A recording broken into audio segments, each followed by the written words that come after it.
there she is. One fuel tank without a bottom. No turning back now, baby. There's the bottom.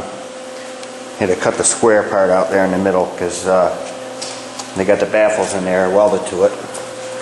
So when I make the new tank, I'll have to leave that section out and I'll weld that in separate so I can weld the baffles back to the bottom of the tank, give it strength.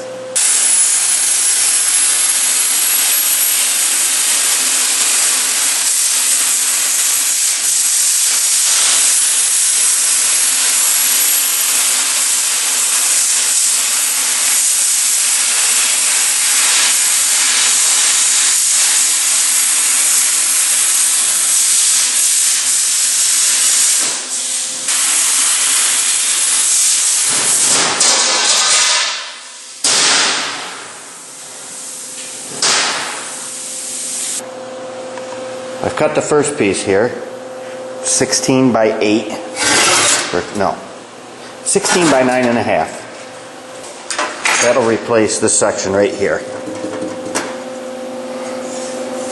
I'm going to make this in probably 5 pieces, and I'm going to make this separate because, as I had showed before, the baffle in the center of the tank is going to have to be welded in, so I'll probably make this piece first on the tank, weld it on the tank, and then I'll piece these other halves around it.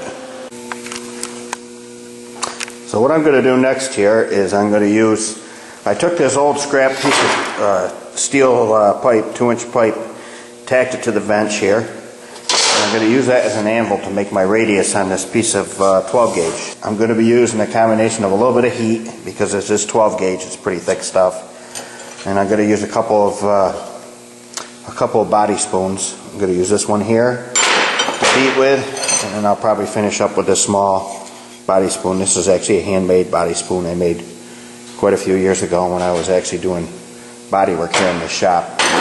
This shop of mine here is a body shop. I used to do auto body work in the winter when I wasn't doing excavation work. You can see there's actually a full downdraft paint booth right there.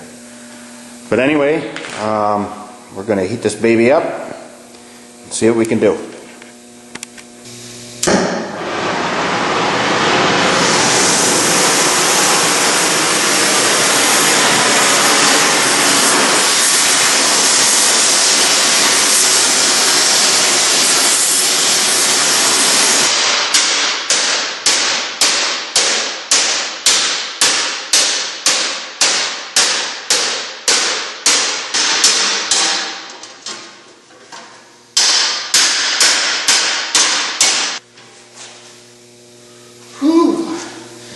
This 12 gauge will definitely give you a work. It's definitely not like beating on some auto body sheet metal. That's pretty much what we're looking for right there. So what I had to actually do here once I got this whole bottom cut out is I actually had to weld some braces in here. You can see that one's tacked in there and that one over there. The factory actually had them. This is actually a factory one right here, and there's one right there too. And basically what that is, well, it serves 2 things. This tank is going to expand once the fuel's in it and it gets hot in the sun, and that keeps the tank from, actually bulging out.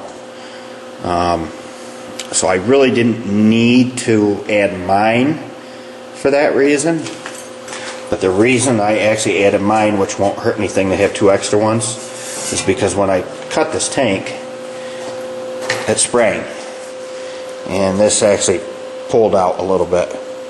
So what I ended up doing, didn't have it on video, I ended up tacking a piece from top to bottom, and then putting a C-clamp on it, drawing it together. Did the same thing on this side over here. Got them both where they had to be with a straight edge. And then I cut these braces here and I welded them in while they are under tension with the C-clamps. Then I let them cool before I took the clamps off. Actually, when I took the clamps off, they almost fell off. And it worked out perfect, so it straightened everything out. And I'll leave them right in there permanently. Like I said, they're not going to hurt anything.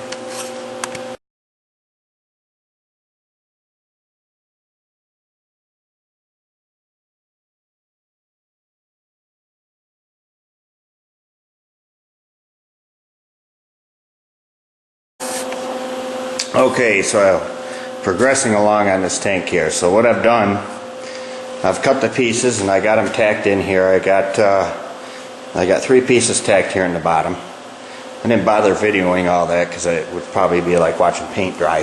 Holes marked out here for my threadlets from the old tank. I'm going to blow those out next, and then I'll weld these threadlets in here.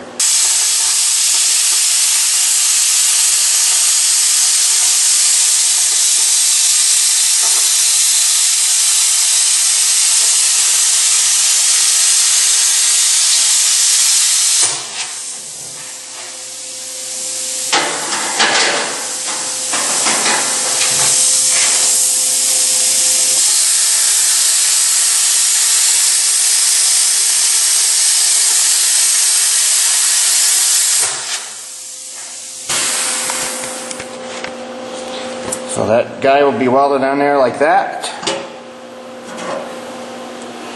And then I'll weld this puppy on there like that.